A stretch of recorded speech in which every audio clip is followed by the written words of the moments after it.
weeks, a couple of shiurim, the Shulchan Aruch has been talking about a certain halacha that comes from a pasuk, Leisasun Iti. Leisasun Iti, that's a pasuk at the end of Parshas Yisrael.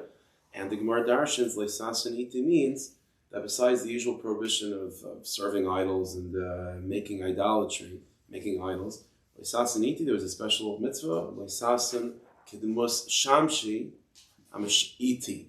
In other words, there's a prohibition on a Jew to make images of things that serve Hashem on high. That's the Gemara said. That's what we went through, making portraits of a human being. Human image is described in Sefer Yechezkel as when Yechezkel saw a vision of Hashem sitting on the throne, who was with the human form, Kiviyachal. So that's called making a image of a form that serves Hashem, Malachim, and so on, sun and moon and stars. That's what we talked about the past couple of weeks. Okay. And then, now what we're going to see in the Shulchan Aruch is another drasha that the Gemara makes along the same lines. We'll speak about it, whether it's talk along the same lines or not. But also, Leisasun Iti, just as the Gemara darshans not to make, from that pasuk, don't make images of those that serve me, containing that pasuk also means don't make images of those things that you use to serve me. In other words, not to make replicas and duplicates of the Beis HaMikdash and the vessels in the Beis HaMikdash. Those things have to be in Beis HaMikdash, and one is prohibited from making a personal your dining room table to look like the shulchan of the Beis HaMikdash. Okay? That's the Gemara's drush. We'll see in a second. Let's take a look in Shulchan Aruch. Then we'll go backwards to see what the source is. So again, this is Siv Ches in Simon Kuf Mem Hav, last Siv. Lo Yasa Bayis Tavnis Heichel. Again, these are the examples the Shulchan Aruch brings. We'll see it comes from a Gemara. The Gemara says, the Shulchan Aruch says, that one is not allowed to make their home Tavnis Heichel, like a model of the Heichel, the chamber of the Beis HaMikdash. Meaning, what does that mean? Keshir, Gavai, Va'arka, V'rachba, in other words, in terms of the height, width, length, all the dimensions. If you want to use make your home the same dimensions as the building, the structure of the Beis HaMikdash, that's a prohibition. Or Aksadra Tavnis Ulam, or if you want to make an Aksadra, which is like also like a not your home, but let's say like a backyard type of thing, like a sukkah. If you want to make like a sukkah that you have in your backyard, the same dimensions as the ulam. Also, the Beis HaMikdash. I guess we could break it up like this. In the Beis HaMikdash, when you first entered into the walls, there was the courtyard, right? Open area for the most part that you would go into. That's the courtyard. That's where the mizbech was, and so on. The kahana would do the avodah over there. And then you actually go into the actual sanctuary itself, okay, the sanctuary. That's called the Heichel. The general building is called the Heichel. Within that, there was a more specific area leading up to that larger sanctuary that's called the Ulam. Ulam literally means a hallway. So it's like an enclosed hallway that you lead into, and that would open up into this larger sanctuary. So the larger sanctuary is called the Heichel. The sort of the corridor, the hallway that's leading up to it is called the Ulam. So if you want to make your home dimensionally, the same dimensions as a sanctuary, that's a problem. You can't make a hallway with the same dimensions as the ulam. That's also a problem. Chatzar Tavnis Azara, or you want to make your courtyard the same dimensions as the Azara. That's also a problem. All these things are awesome. That's in terms of the building. And the same thing with the particular kalim. Shulchan Tavnis Shulchan. You want to make a shulchan the same model as the shulchan. Menorah Tavnis Menorah. These things are awesome. But if there's any differentiation, if there's a chilik between what the model that you're making and the way it was in the Beis HaMikdash, then it's okay. It's not exact model. So therefore, the example that the Shulchan Aruch gives is, let's say you want to make a menorah, and your candelabra is going to be of 5 branches, or 6 branches, or 8 branches. The menorah of the Beis HaMikdash, it was 7. So as long as you avoid that number, you're okay. You can't make 7 because 7 is going to be the menorah of the Beis HaMikdash. It says in Shulchan Aruch, afilu mishar min mitachas, even if it's not made of gold, right? The menorah of the Beis HaMikdash was, usually of gold. But if you want to make your menorah of other metals, that's still a problem, as long as it has, again, the same number of branches. Again, some of these halachas we're going to see soon, Be'ez Hashem. But let's just go through the Shulchan Aruch again. So you're not allowed to make a menorah of 7 branches. That would be too similar to the menorah of the Beis HaMikdash.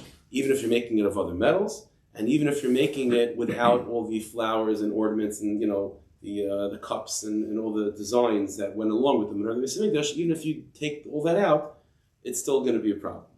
And even if it's not the same height as the menorah of the Beis HaMikdash, which was 18 tefachim high, even if it's not that high, it's still a problem. If it has 7 branches, that's going to be an issue. So you want to avoid 7 branches. You make 8, you make 6, and so on. By the way, that's one of the famous answers that's given to the famous Beis Yosef's Kasha. Why is Hanukkah 8 days and not 7?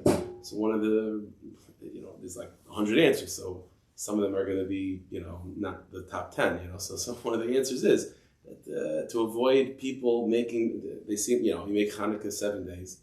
So it's only a matter of time until people build menorahs, right? They're going to build a menorah of 7 branches. They're going to come to a problem with this, right? Even though there are ways to avoid it. The Achar talk about, let's say, you make a menorah of 7 branches, but it's circular, instead of straight. There's, different, but there's a concern that it will lead to people making replicas of the menorah of the Beis HaMikdash. So we made 8 days of Hanukkah. Anyway, that's the halach in the Shulchan Aruch. Okay, so we're gonna get back to some of the details over here that the Shulchan Aruch mentioned at the end of the menorah of other metals without the ornament, things that ornament the menorah, the height of the menorah. We'll get back to that soon. But let's just see the marmakamis that you have to get a little bit of the background. Yeah. In terms of the Beis HaMikdash, it's only in size. So we're going to see. So we're going to see about that. The Shulchan Aruch definitely says clearly that when it comes to a building that you're making, that you should be avoiding making as a duplicate of the Beis HaMikdash, it has to do with the dimensions. So the dimensions look like the Beis HaMikdash is just size-wise. Size-wise, yeah, that's what it indicates, right? So we're going to see about that also. Okay, so let's go through some of the sources, and we'll go through some basic questions that can come from this sugya, and then we'll see where it takes us. Okay, so Marmukah number 1 is there's basically 2 Gemaras that both quote a brisa, which is where this halach is coming from. Okay, and they're both pretty much the same. The text of the brisa in both Gemaras almost identical, except for a few points, which on the surface might not seem like a big deal, but I think it actually is. If you take a look at Marmukah number 1, so this is a Gemara in Rosh Hashanah, Chav Daled and Beis. Again, it's in that same Gemara we talked about last week with Rav Gamliel making images of the moon. So in that whole sugya, which is based on that pasuk of Leisasaniti, so the Gemara records this brisa. Kedetanya, where it says a brisa, Lo yasa adam bayis tavnes heichal, right? That a person should not make a home as a model, as a duplicate of the heichal of the Beis HaMikdash, or exagera, or a hallway of some sort, tavnes ulam, as a duplicate of the ulam, or chatzar keneged azara, or a chatzar, a courtyard, also as a duplicate of the azara, shulchan keneged shulchan, menorah keneged menorah, and so on. Avalaisa shel chamisha v'shel shisha v'shel shmoina, but you can make a menorah of 5 branches, 6 branches, 8 branches, just to avoid the number 7. V'shel shiva liyasvi, you can't make 7 branches. Afilu, it's a mistake. Afilu misharmi and matachis, even from other metals, it'll be an issue. Okay, that's basically it's very similar to what the Shulchan Aruch said. The Shulchan Aruch then went into some more details about even if you don't have the ornaments, it's still a problem. Even if it's not as high, not as tall, it's still a problem. That's basically the structure based on this price. Now, in Marmukah number 2, this price, it sounds like it's probably this price, is quoted also in the Gemara Avodah Zarah Mem Gimel Mid Aleph. Also, the Gemara there is it's a parallel sugya, just like the Gemara Rosh Hashanah talks about the sun, moon, stars, and all these halachas. There's a sugya of Avodah Zarah that parallels that. So there's a lot of almost identical. So the Gemara records the brisa slightly different. The brisa is like this: Liyasa adam bayis tavnes heichal. Again, person should not make their home as a model of the heichal, or exagera tavnes ulam. Same thing. Chatzar tavnes azara. Right, courtyard as a model of the azara. Shulchan tavnes shulchan. Menorah tavnes menorah. Okay. Avolaisa shel chamisha v'shel shisha v'shel shmoina. Again, you can make branches of 5, 6, or 8. V'shel shiva yaseh, but not 7. Afilu sharmi and metachis, even other metals. Okay. Did anyone pick up the difference between these 2 brises? Exactly. Yeah. So the second brisa, the brisa as it's recorded in Avodah Zarah, kept the language consistent. Whatever it's talking about, whether it be a bayis, an exagera, a chatzar, a shulchan, a menorah, you name it, it's all the same language. Don't make it tavnis, whatever it is in the Beis HaMikdash. Beis HaMikdash proper, the shulchan, Beis HaMikdash, the menorah, it's all tavnis. In the first brisa, it started off with that language tavnis by the bias and Aksadra, right? It was bias tavnis hechel, Aksadra tavnis ulam, and then it started using other languages, Chatzar kineged azara, and then Shulchan kineged Shulchan, and so on, Minar kineged Minar. So it switched at some point from tavnis to the word kineged. Okay, no, fine, it is what it is. Now it's a little bit odd. Now the language of the Shulchan Aruch, by the way, if you notice, the Shulchan Aruch used the language of the Brisa as it's recorded in Avodah Zarah, consistent language, tavnis. That's the way the Shulchan Aruch recorded it. Bias tavnis heichal, and so again with a few additional words, Aksadra tavnis ulam, Chatzar tavnis azara, Shulchan tavnis Shulchan, and so on and so forth. So the language of the Shulchan Aruch chose to be the simple language, consistent. What's a little again, nothing's earth-shattering, no one's losing sleep over this so far. But what's a little bit more interesting is the Rambam. The Rambam in Hilchos Avodah Zarah, in Marmukah number 3, also quotes this halacha, but now comes up with different languages. Okay, so he doesn't go exactly as the Brisa in Avodah Zarah, the consistent language that the Shulchan Aruch picked, and he doesn't exactly go with the Brisa of Rosh Hashanah, which switches at some point from tavnis to the word kineged. What does the Rambam do? So the Rambam says like this: V'aser la'adam sheyasa bayis tavnis heichal. Right, the person is not allowed to make a bias as a duplicate, as a model of the heichal. Aksadra tavnis ulam. Okay, that was so far both Brises used that language. Chatzar kineged azara. Okay, so now he's using the language of the Bris in Rosh Hashanah. But now he comes up with his own language. Shulchan kitzuras hashulchan, u'minara kitzuras haminar. Okay, that's interesting. Maybe that was the gears he had somewhere. I guess observation number 1. What's going on with these two Brises? Again, it sounds like it's the same Brisa recorded in both Gemaras, but the text is slightly off. There is a subtle difference between the text, between as the Brisa is recorded in Rosh Hashanah versus in Avodah Zarah. Okay, for some reason the Shulchan Aruch decides to go with one text. Fine, I guess maybe it's just a simpler one, more consistent one. And then the Rambam sort of is making up his own text. He's clearly, he's definitely dealing with the text of Rosh Hashanah, which is the non-consistent one, but he makes it even less consistent. So it starts off with the word tavnis, goes to the word kineged, and then ends up with the word surah. So something's going on here. Okay, put that to the side. Do they not mean the same? They don't mean the same. In English, I'm sure I didn't check the art scroll, but probably it's something. Yeah, it means duplicate, model, kineged, something like that. Kineged would indicate that it's like a luo, sort of like it's more of like. Well, there's other words that would be more of like to replace, like tachas. Shulchan tachas shulchan would be like as if I'm trying to, replace the shulchan with my table. Kineged means like parallel. Right. Which, like ken. Yeah. So again, it's much bigger. It's a much deeper lashon than tavnis. Tavnis is the question is though. Yeah. So the question. Well, we'll see about that. The question is what exactly is the difference? I mean, whatever the difference is, it seems subtle, but what's going on? Okay. Again, like I said, it's not the biggest kash in the world. Patience. Oh, he's running to the Phoenix. I wasn't. I know where You know where we're going. I hear you. Okay, so let's get there. Okay, so that's question number 1. Fine. Question number 2. There's a question that the Tosfos, again, also, it's interesting. In both Masechtas, it's the same sugya, pretty much the same sugya, same brisa, subtle difference.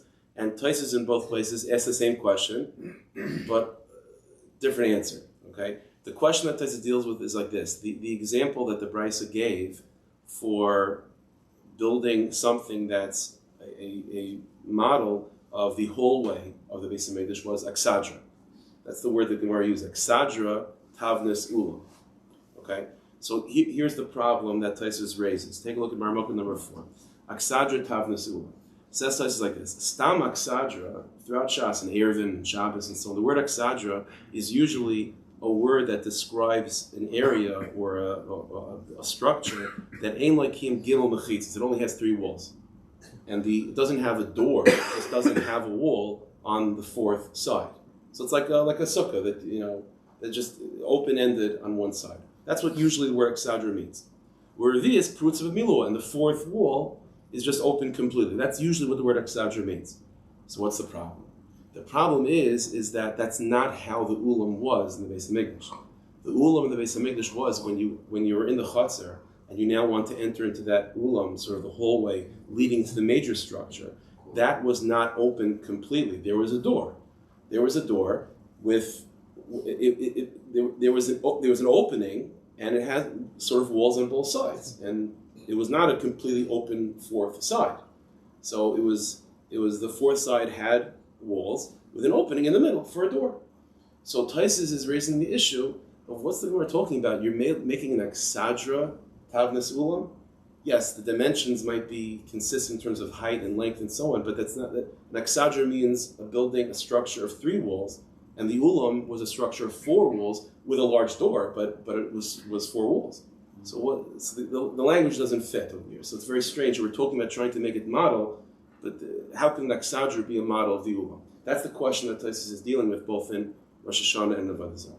Okay. So let's see what Taisus says in Rosh Hashanah. Yeah, got the question? Mm-hmm. That's the question. So it says like it's again. Aksadra tavnas ulam. That's what the Brisa says. Now, Stam Aksadra, says Taisus, is ein lekim gimel mechitzis. Stam Aksadra in Shas only has 3 walls. Revius prutz of Milo, the 4th wall is completely open. V'hadik tani Aksadra tavnas ulam. So what does it mean that you're building an Aksadra as a model of the ulam if the ulam was not just a 3-walled structure? The answer is you're right. It doesn't mean that you're building your classic aksadra. The word aksadra over here is lavdal. It doesn't mean an actual aksadra. Usually an aksadra is 3 walls. In this case, it can't mean 3 walls because it's not going to be the ulam.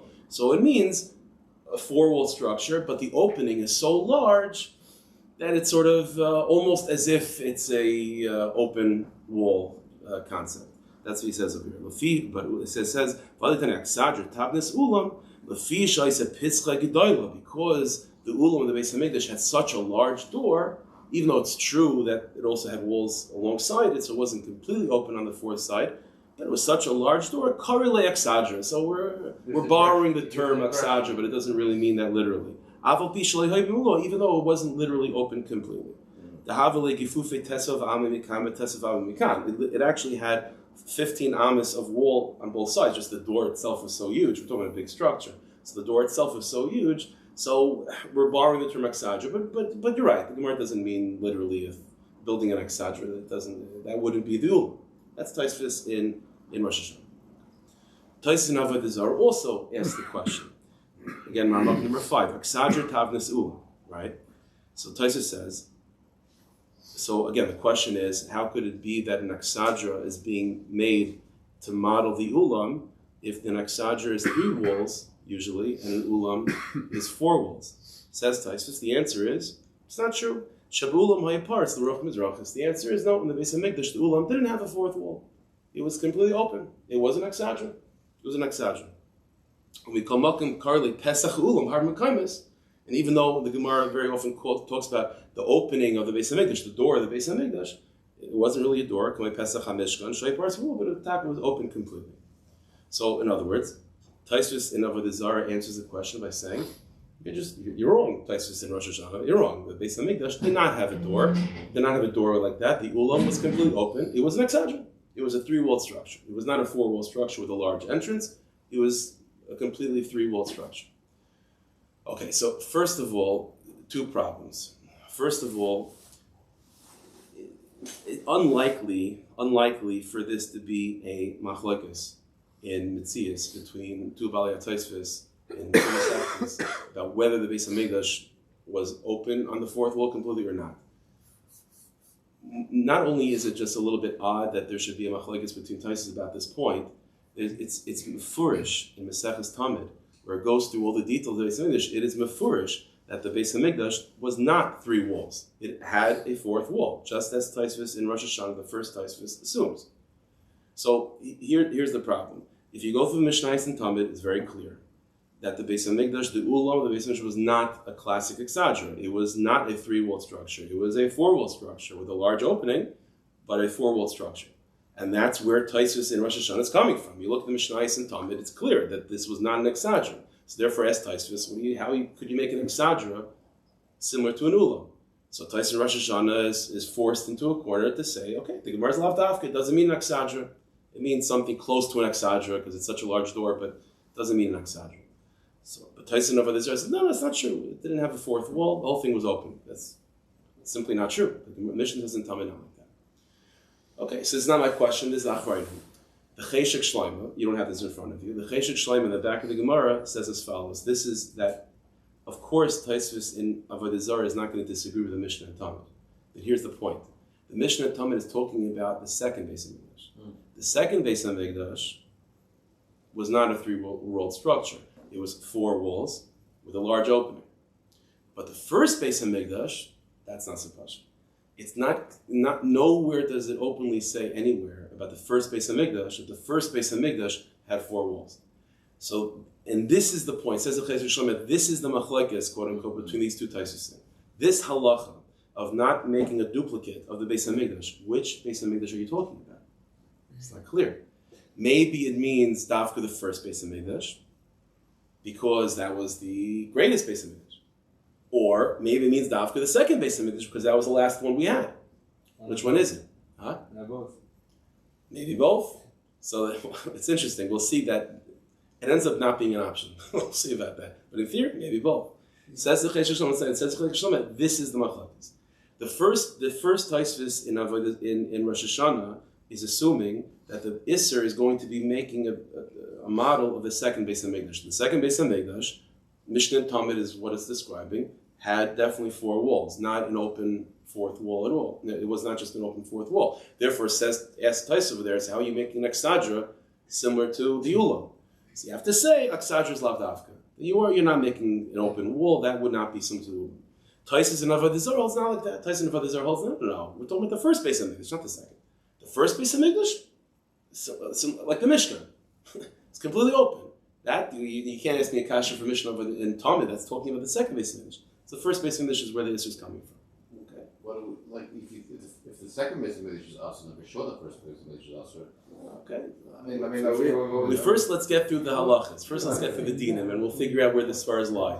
First, you have to get there. We'll get there. So, see. There's no clear recording, like all the measurements we have in Classic Sparks. There's no clear recording of all the Mishkan, yeah. The Mishkan, yeah. The Beis HaMikdash, it's interesting. We do have a lot. There's an arichas in Sefer Malachim when Shlomo built the Beis HaMikdash. But there are some major components that are left out, and it does not talk about the dimensions of the doorway of the ulam in the first Beis HaMikdash, and that itself can be an indication that it didn't have a doorway; the whole thing was open. You know what I'm saying? So that's what it boils down to. The machlokes between these two types of things. Which Beis HaMikdash is the Yisr coming from? Okay, so this is ha'ar number 2. What's the machlokes? Like, what's the issue over here? What's this? What's the need? Like, what's the discussion? What's this coming from? Okay. That's point number 2. Point number 3. If you take a look at Marmukah number 6, the tour, which is somewhat where the Shulchan Aruch is coming from, with some additions, with the language that he made, some additions to the Brisa. The tour says the following thing.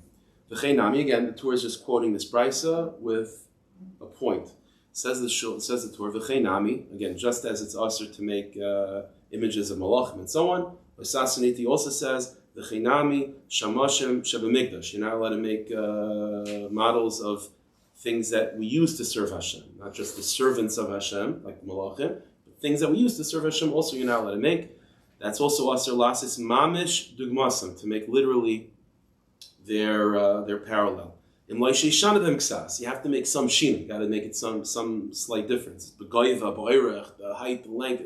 You got to make some slight variation in order to be mutter. Kedetanya, and then he quotes the Brisa with the addition. Lo yas adam bayis tabnas hechel kishir gaviv arkai. Again, the height and the length exactly. V'rachvay or exagger tabnas ulam chatzah tabnas azara, and so on and so forth. Okay, so the tour is the one that's introducing us to this idea, where if there's any slight difference, it's going to be mutter, right? It's going to be mutter. It has to be a duplicate exactly. This is not just the tour.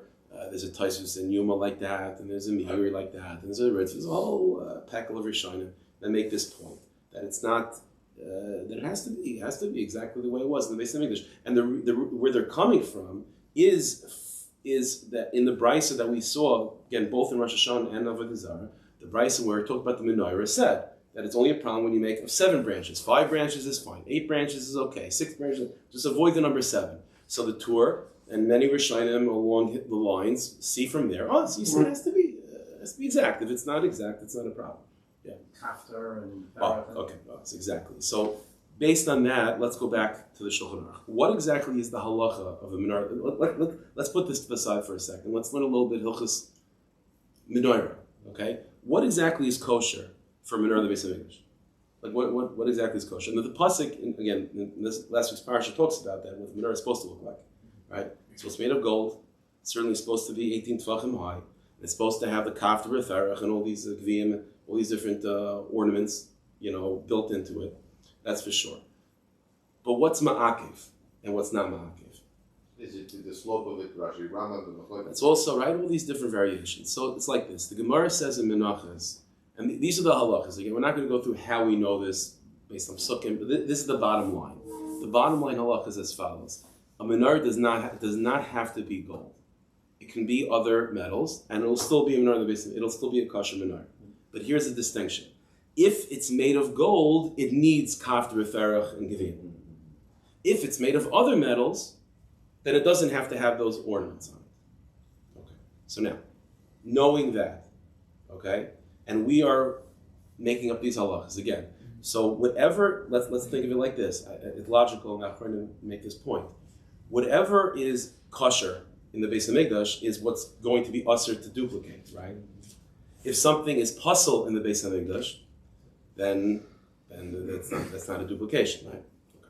So what I would say is that yes, you're going to be prohibited from making a golden menorah or a menorah made of bronze, silver, steel, whatever the case may be. But if you're going to make a golden menorah, it's only going to be a problem if you're making a menorah with the ornaments, because that's a golden menorah that would be appropriate in the Beis HaMikdash.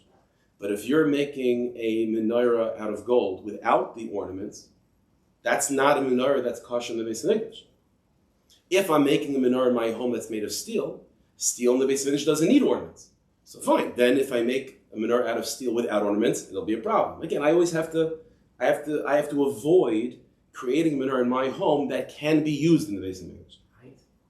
Height will be the same thing. If height is ma'akiv, then I would say, if I make a menorah that's not of the proper height, it wouldn't be a problem, because I'm not making a menorah that fits exactly with what the menorah of the Beis HaMikdash is supposed to be. So it's like this. So in the Shulchan Aruch, again, let's go back to what the Shulchan Aruch said.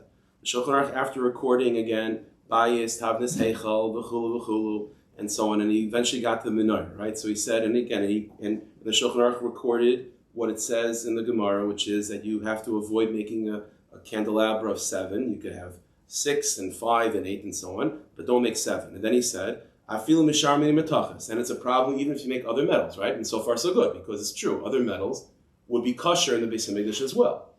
But then says the Shulchan Aruch, va'afil b'lei gevim v'kaftorim, and it'll be a problem even if you make the menorah without the ornaments. That would be a problem as well. Why? Because, well, let's think about that for a second. I would say that that's only a problem if you're making it of other metals. If I'm making a menorah of other metals, which is mutter in the Beis HaMikdash even without ornaments, so that's a menorah I can't have in my backyard, right? Or in my dining room.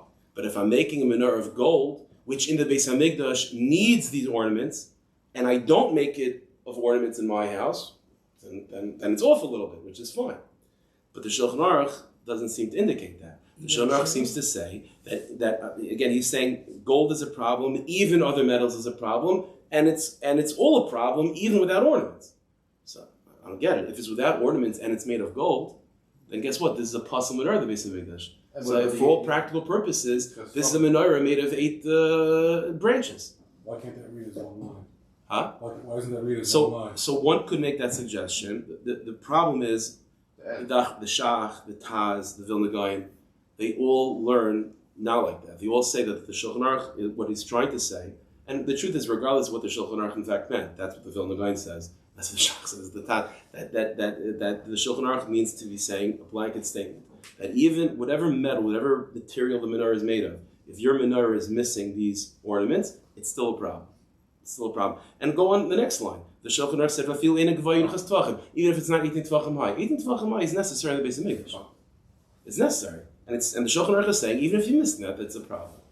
So, not only is this in and of itself difficult to understand, because the logic makes sense. The only problem should be creating a vessel that can be used in the Beis HaMikdash. And if it cannot be used in the Beis HaMikdash either because it's not tall enough, or because it's of gold and it doesn't have the ornaments, then this is not a menorah. This is not the menorah of the Beis HaMikdash. Why should it be a problem? So in and of itself needs explanation. But more than that, the Shulchan Aruch in the beginning quoted the Torah to say that if I'm building my house as a model of the sanctuary, it has to be with all these specifications of measurements.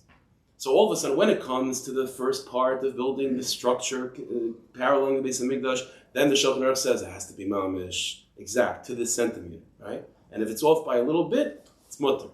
Oh, but when it comes to the menorah, we're much more liberal. Yeah, kind of close. What are they kind of close? And what was so 8 branches is not kind of close. 6 branches is not kind of close.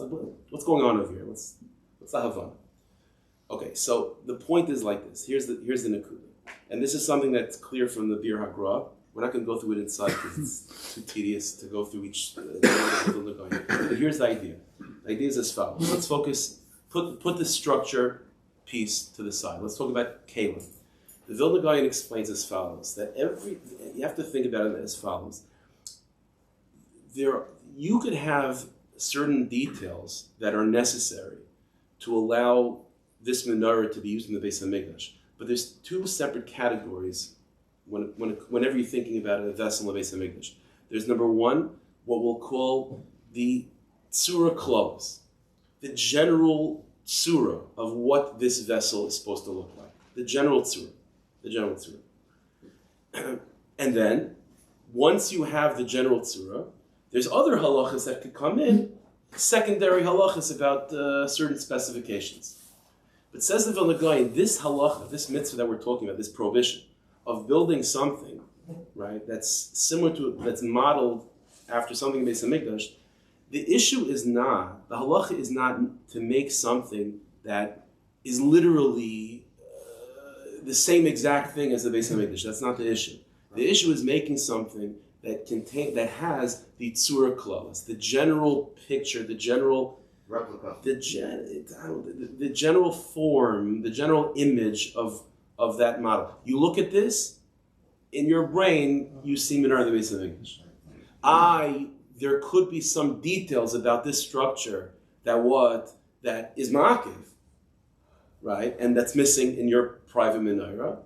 But if we can figure out, if we can deduce that those details are not part of the tzura klos, they're secondary details, necessary, and they're ma'akiv in the Beis HaMikdash, but in terms of defining the structure, defining the look, as a definitive image of what a menorah is supposed to look like in the Beis HaMikdash, if we can deduce that these particular points are not as necessary in terms of defining the look of what a menorah is supposed to look like, even though they're necessary in terms of actually performing the service of the menorah of the Beis HaMikdash, but in terms of defining the tzura of the menorah, then those points are not going to be relevant when it comes to this prohibition. This prohibition is completely focused on what? On the tzuras HaMenorah. Not to make a menorah which is exactly able to be used in the Beis HaMikdash. That's not the point. If you're creating something that has it checks off all the boxes in terms of what's called the tzuras HaMenorah, that's what's going to be the problem. And to that, says the Vilna Gaon, if by other metals you don't need the ornaments, then that tells you that the ornaments are not the defining factors in the tzuras HaMenorah. They're necessary when it's made of gold as a condition, as a secondary aspect. No different than, okay, there's halachas of avodah. You have to be a kohen also. Maybe there's a certain amount of oil that has to fill the cup on top. There's secondary halachas, but in terms of the image of what the tzura klos of a menorah, says the Vilna Gaon, this is how he teaches the Shulchan Aruch, and this is how he explains the halacha. If we see that the ornaments are not necessary when it comes to other metals, then that tells you that the ornaments are not defining features in what the menorah is supposed to look like. They're necessary when it's made of gold, as a gzersa kasav, as a condition, they're set up. That's not because without these ornaments, it's not a menorah. It's clearly not like that, because if it's made of gold, it's not a problem. Then you don't need these ornaments. And the same thing with height. The Vilna Gaon points this out, that the Mizbeach, the halacha is, the Mizbeach in the Beis HaMikdash also, the pasuk says exactly, it's interesting. The pasuk in Parshas Truma never told us how high the menorah is supposed to be, right? This is a tradition we have, 18 tefachim. But the Mizbeach, it says mafurish in Parshas Truma how high the Mizbeach is supposed to be. And says the Gemara Menachos, the Vilna Gaon quotes, the Gemara says that if the Mizbeach is shorter than it says in Chumash, it's still kosher. So says the Gaon, so you see from there that height by vessels, it's not a defining factor of the tzura. If a height would be a defining feature in what a mizbeach is supposed to look like, then there's no way to say it's not ma'akiv. Of course it's ma'akiv, otherwise it's not a mizbeach. The fact that the height of a mizbeach, which the height it says in pasuk how much it's supposed to be, even that is not ma'akiv, then of course the menorah, the height of the menorah is also not going to be ma'akiv in terms of defining what the menorah is supposed to look like. So this is the point of the Vilna Gaon. So says the Vilna Gaon, so that's why when it comes to the kalim of the Beis HaMikdash, you should not be thinking exclusively about, is this kosher to be used? And if it's kosher, then you can't duplicate it. And if it's pasul, then it's fine. The issue is not kosher versus pasul. The issue is, does this have all the qualifications, what makes something tzuras hamenorah? It might not be good enough to actually still be used, but it has tzuras hamenorah. Says the Vilna Gaon, one second, that's all when it comes to the kalim of the Beis HaMikdash.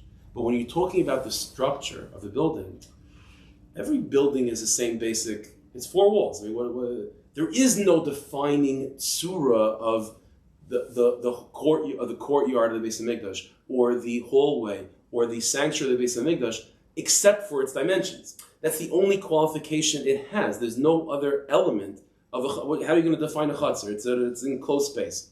Every chutzner in everyone's backyard is an enclosed space. There's no inherent tzura to it unless you start talking about dimensions.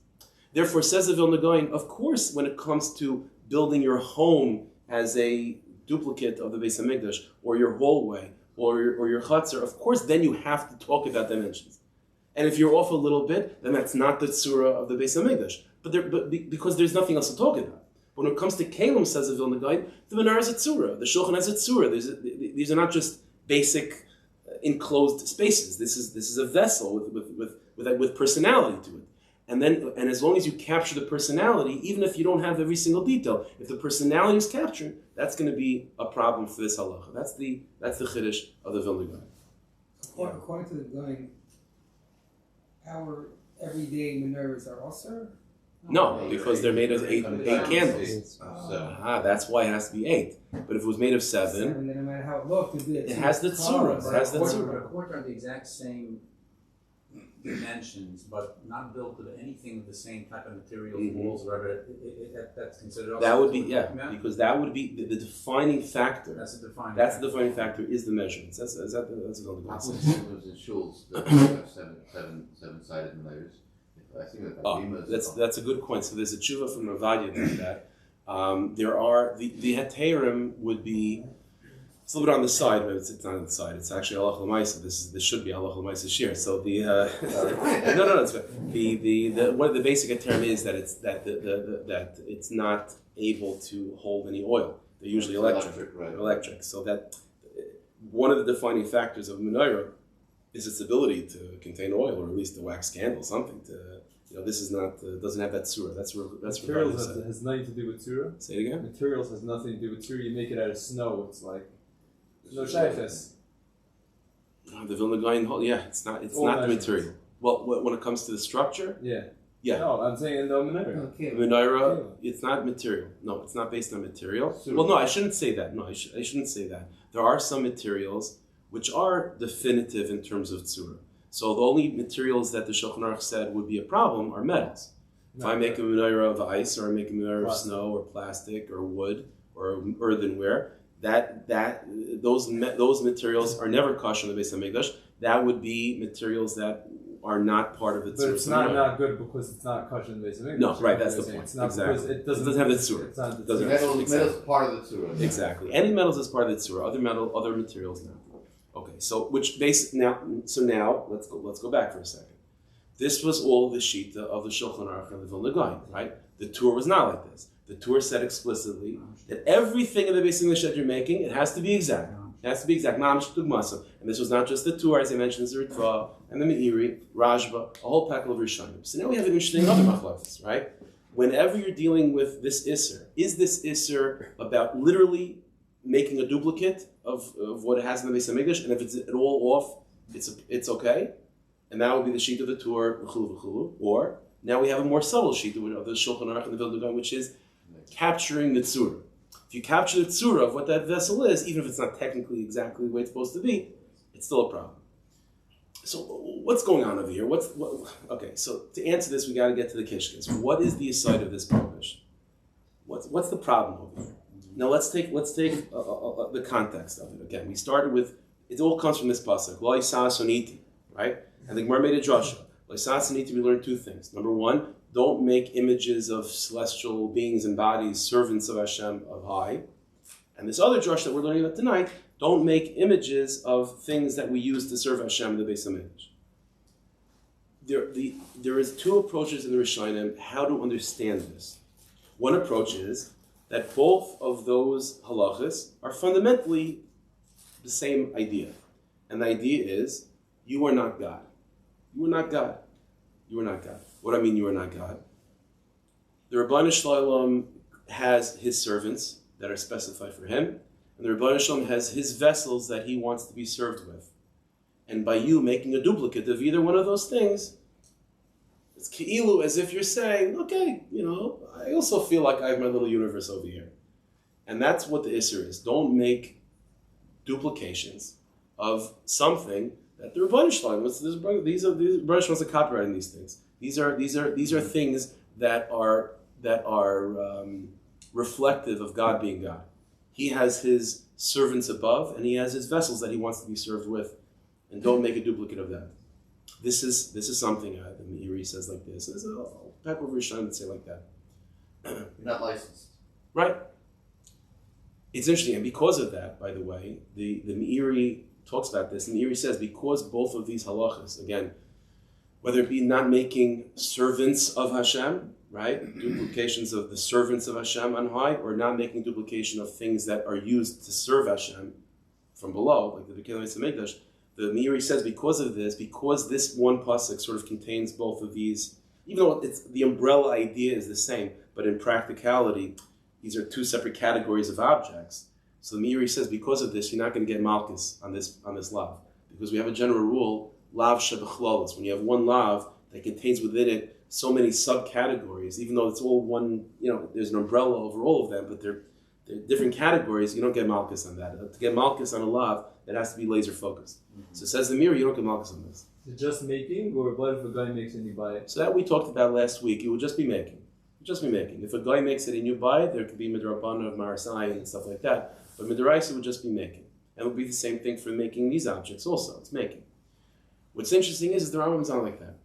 The Rambam, first of all, the Rambam holds that if you make a sun, moon, and stars image of malachim, you get malchus. Mm-hmm. So, one second, that's strange. How does that work? It's a lashon chos. It contains all these subcategories. What's interesting is that the Rambam talks about the halachas of last week, sun, moon, stars, malachim, and Hilchos Avodah Zarah. And the halachas of this week, not making images of Beis HaMikdash, and Hilchos Beis HaBechira. The place that he puts it in Hilchos Beis HaBechira is not just like a random place. It's in the same parak where he's talking about the mitzvah of Meir Mikdash, of having respect and awe and reverence of the Beis HaMikdash, which is a mitzvah by itself. Min HaMikdash Tiro. The person's supposed to have awe and reverence of the Beis HaMikdash. Because of that, you can't therefore use the Beis HaMikdash as a shortcut. You can't wear your shoes in the Beis HaMikdash. You can't spit in the Beis HaMikdash. You have to stand in the Beis HaMikdash. A lot of halachas. And in that context, says the Rambam, and also, you're not allowed to make a shulchan as a duplicate of the shulchan. What's going on over here? So the Rambam is clearly understanding that when it says in pasuk l'sas iti, there's two separate prohibitions that are really going on over here. There's a prohibition which is coming from an Avodah Zarah element. We spoke about what exactly the Avodah Zarah element is. Maybe it's Maris Ayin. People will think that you're serving these images, but not making sun, moon, stars, malachim, and so on. That's an Avodah Zarah Dekinyan. It's an Avodah Zarah Dekinyan. And then the Gemara tells us that contained in this pasuk is another thing, which is don't make a model of the Beis HaMikdash. That's not because of Avodah Zarah. That's what? That's really a subset of a separate mitzvah, which is awe and reverence of Beis HaMikdash. Awe and reverence of Beis HaMikdash. And it's not, it's a lack of Meirah Mikdash if you build a menorah in your dining room. We'll explain in a moment why. And therefore, really, even though the Gemara uses this pasuk of Leisas and Iti to reveal to us this idea that you're not allowed to build a model of Beis HaMikdash, it's not really from that pasuk. That pasuk is a way of us figuring out that when it says in elsewhere, fear the Beis HaMikdash, including that is not just making it as a shortcut, including that is also not making a duplicate of it. But it's really coming from Meirah Mikdash. So if you isolate what Leisas and Iti is really about, and what prohibition is this pasuk creating, this pasuk is only creating the Avodah Zarah element of not making sun, moon, stars, and so on, and you get malchus on that. The fact that we also deduce from here that you're not allowed to make a duplicate of the Beis HaMikdash, that ultimately we might have learned it out from this pasuk, but this pasuk is really just a reference and a revelation of what's really included in Meirah Mikdash. This ultimately is the fundamental difference between the two sugyas, between the two brises, as you'll see, between the two shittas in Taisvis, first Beis HaMikdash versus second Beis HaMikdash, and the two shittas between whether or not we're talking about it has to be exact, or basic tzura. What's the shayla? So it's like this. Let's take it for a second. In the Rambam's world, so the prohibition of why can I not make a duplicate of the Beis HaMikdash? It's a lack of Meirah Mikdash. What's the why? Like, let's get to the kishkas of why. So I say the reason is because, and this is an idea that we do find the Rambam using in other places in Mar Nevuchim, which is, in order to have Meirah, it's natural for a human being to have awe and reverence of something that you rarely see. Something that you rarely see. See, 3 times a year you come to Beis HaMikdash. To see such a thing, automatically that itself brings Meirah and kavod. If there is something that's awesome, but I have a picture of the Grand Canyon on my fridge. Of course, it's not the same as the Grand Canyon. But there's a difference between someone that never saw the Grand Canyon and someone that always sees it online. And then when you go see it for the first time, it's like, okay, like I remember when I was young, it was one of those rites of passage that you have to go on a Chalmai trip to Niagara Falls, right? It was at the time that it wasn't Orlando yet, so it was Niagara Falls. And I remember, maybe I'm making a mistake, but I remember when you go to Niagara Falls, there's like smaller falls leading up to it.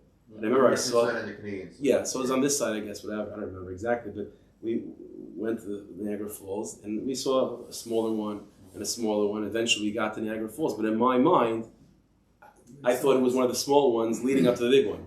And I'm like, okay, so this is, and like, so when we get to Niagara, they're like, no, yes, I'm like, this is it.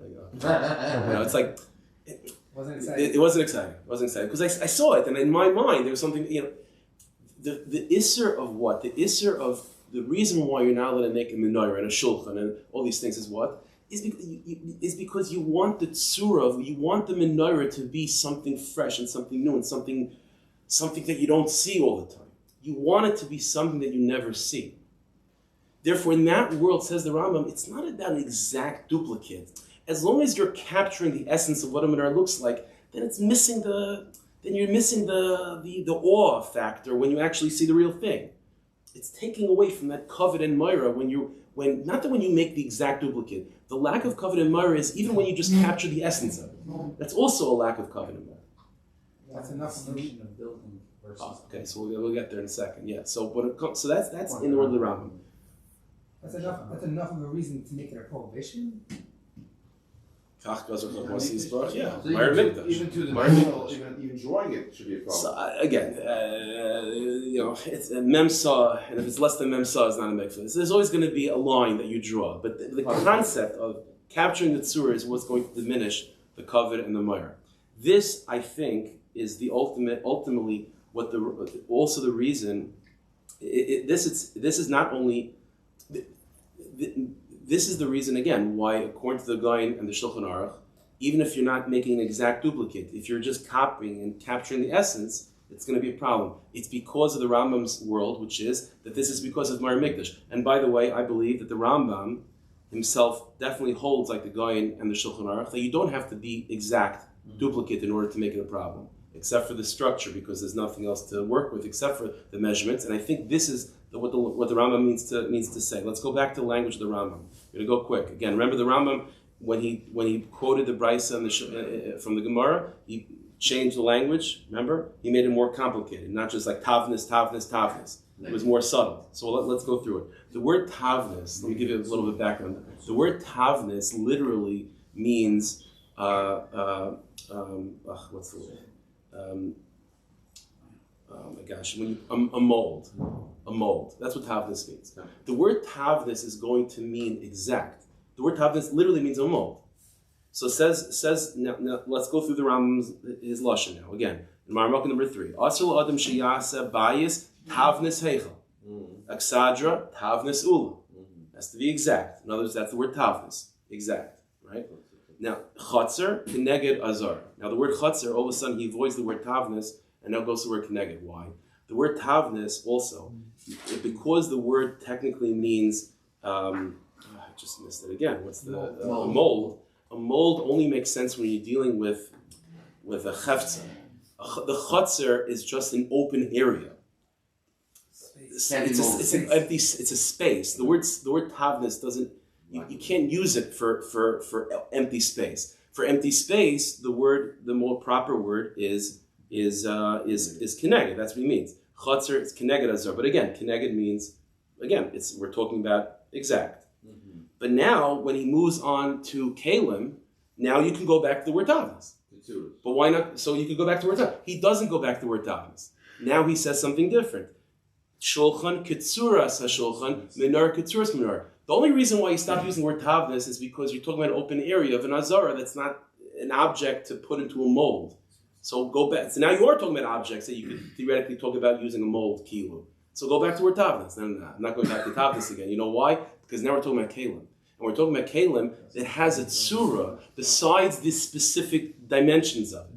And that's, again, this is all the Rambam L'Shitasai. Because the Rambam holds that the Yisoda Isser is Meir Mikdash. And Meir Mikdash is not about duplication. It's about, don't capture the essence. Don't make it something, a commonplace object that you always see. Keep the awe factor alive. Then it's not a matter of exact. As long as it's the tzura, that's going to be a problem. Again, when it comes to the structure, there is no tzura outside of the tavnis of it. But once you talk about kalim, then as long as it's tzuras menorah and tzuras shulchan, it's a problem. And the Rambam understood this is the meaning of the brisa in Maseches Avodah Zarah, the text of the brisa over there also that made a transition. Again, in Maramok number 2, the brisa in Avodah Zarah was bayis tavnis heichel, aksadra tavnis ulam, and then it switched. Maramok number 1. I'm sorry, the brisa in Rosh Hashanah. Bayis tavnis heichel, aksadra tavnis ulam, and then it switched chatzer keneged azar for the same reason. Because again, tavnis means a mold, and a chatzer is an open area, which doesn't conceptually make sense to use the word tavnis for. But now that you're talking about objects, go back to the word tavnis. No. We're not going back to the word tavnis. Now we're using the word keneged. So the Rambam is building on that, but the Rambam is getting more to the point of like we're not just not just like I'm not going back to tavnis. I'm going to create my own word to make the point more clear. The Rambam is about explaining what's being hinted to in the brisa. The brisa is hinting to this idea by not going back to the word tavnis. The Rambam is saying, not only am I just not going to go back to tavnis, I'm going to create a new word to capture the point, which doesn't have to be exact, tzura. But this is all, yeah, I'm sorry. Why is the word tavnis used for heichal? Isn't that because talking about the space? No, because that's the sanctuary, the main sanctuary. That's the word heichal. Chutzner is only the open space. Heichal is the sanctuary. Ulam is the hallway leading up to it. That's but in heichal also, this is only the The the mention, exact. you know? Yeah, that's the word tavnis means exact. Tavnis means exact. So tavnis is the appropriate word when you're talking about heichal and exadra and chatz. And chatz are just because it's an open space, you don't use the word tavnis. But that's the idea. How about the Gemara of the Zara? So 1 second. So this is all in the world of the Rambam. That the prohibition is what? The prohibition is about Mar Mikdash. And by the way, if you're talking about, okay, that's fine. But however, let's go the other way. Let's go according to the Meiri and the Rajva and the Ritva, that when they explain what's the Isser is not Mar Mikdash. The Isser is you are not God. You are not God. God is his servants and God is his Kalim. Well, then logic dictates this is not his Kalim if it's a little bit off. It's not about capturing the tzura. The prohibition is that if I make myself as if I'm God, I'm not making myself like God just because I have something that looks like the menorah. I'm making myself like God if I have an exact duplicate of the menorah. Because what are you doing? That's God's in you. That's God's keli. But if it's off a little bit, it's not God's keli. This is why the Tur and all these other Rishonim disagree with the Shulchan Aruch and the Vilna Gaon and the Rambam now, and the Brisa as it's recorded in Rosh Hashanah, and they say, no. The prohibition is only if you make an exact duplicate of what's supposed to be in the Beis HaMikdash. Why? Because it's not about capturing the essence and making it less exciting when you actually see it. The point is to avoid walking around, avoid creating your home as if it's your little universe that you created as if you're God. So if that's a problem, is if I'm making my universe, if I'm making servants, kilu, that the malachim like God has, if we're making kalim, the Beis HaMikdash, literally like the Rabban Shalom has. The issue is not capturing the essence. The issue is don't make a duplicate, because then by making a duplicate, you're making yourself like God, kilu, as if you're God's equal. This is what the Brisa in Avodah Zarah is holding.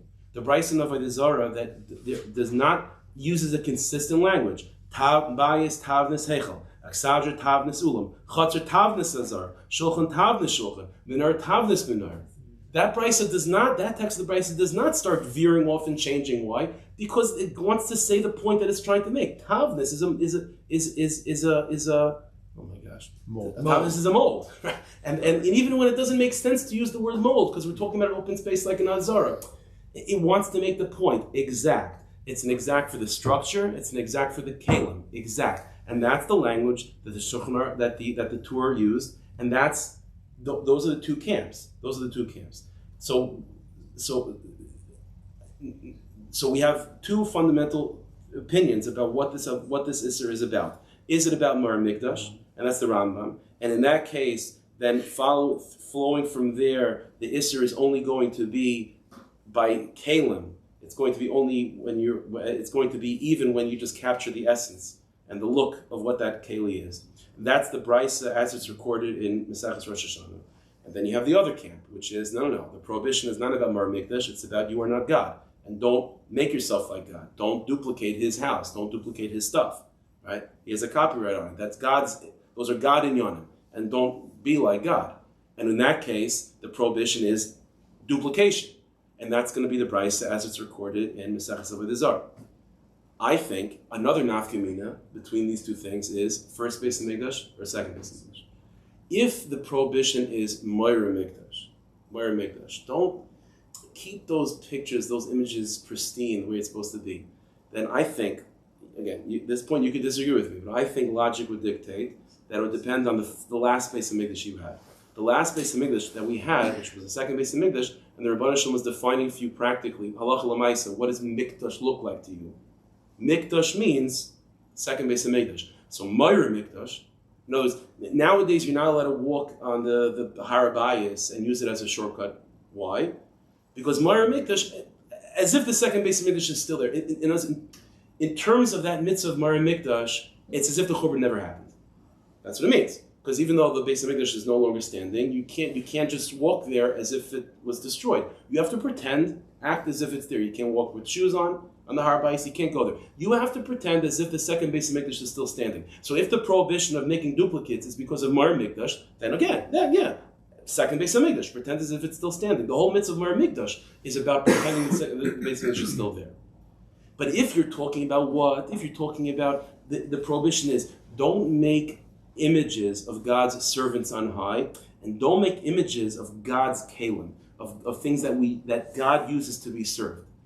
Then when you're talking about first or second, without a question to me, it's the first Beis HaMikdash that's going to be much more in God's face. Because when you talk about the first and second Beis HaMikdash, it's a big principle from the Maharal, here's some Pimius, is that the fundamental first Beis HaMikdash was primarily a way of God's presence being on planet Earth. It was about the Shekhinah. What was that? The Aron or the Tumim. It was about the Shekhinah. And everything about the Beis HaMikdash, every vessel was a keli of Elikos. It was a vessel of God's presence. It was God's keli. The second Beis HaMikdash was not primarily about the Shekhinah. It was primarily about Klal Yisrael having a place to unify ourselves and to serve God from. But it wasn't about the Rabbanu Shalom. It wasn't a reflection of Elikos. It was a reflection of Knesset Yisrael. So it's like this. When you're talking about the Isser of Meir Mikdash means pretend as if the Beis HaMikdash is still standing. Which Beis HaMikdash? Well, the one that was still standing. That's the second. But when you're talking about the prohibition of what, if the prohibition is not like the Rambam, it's like the other Rishon, right? Which is what? Which is Avodah Zarah, you are not God, the God's in Yonim. Guess which one is God's in Yonim? First Beis HaMikdash. By the way, I saw this some years ago. I was trying to think where I cannot remember where it was from, but I saw somewhere, one of the Achronim, that they said that we know that the Beis HaMikdash was destroyed, yeah? But there's such a thing as Beis HaMikdash Shomala. The Beis HaMikdash Shomala, even Ad Hayoim, is first Beis HaMikdash. That's what I saw from wrote down somewhere. Someone said such a thing. So that makes a lot of sense with this. In other words, so now let's go back. The two Taisasin. So the two Taisasin again. The Cheshek Shalom explained the two Taisasin also revolving to this point. What's the Isser? Is it to model copy the first Beis HaMikdash or the second? Also these 2 points. And guess how the sugis lay out appropriately. The Gemara in Avodah Zarah, the Bryce in Avodah Zarah, which was a language in Marmuk number 1. The Bryce in Avodah Zarah, which was Bayis, Tavnis, Heichel, and it switched over. So the Bryce in Avodah Zarah, the Bryce in Rosh Hashanah was going with the approach of the Rambam, that it's Meir Mikdash. And because it's Meir Mikdash, the prohibition is not if it's exact. The prohibition is just capturing the essence.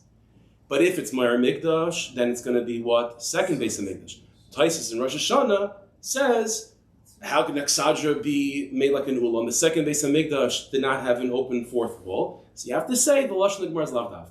That's in Rosh Hashanah. Because in Rosh Hashanah, it's working with the concept of Meir Mikdash.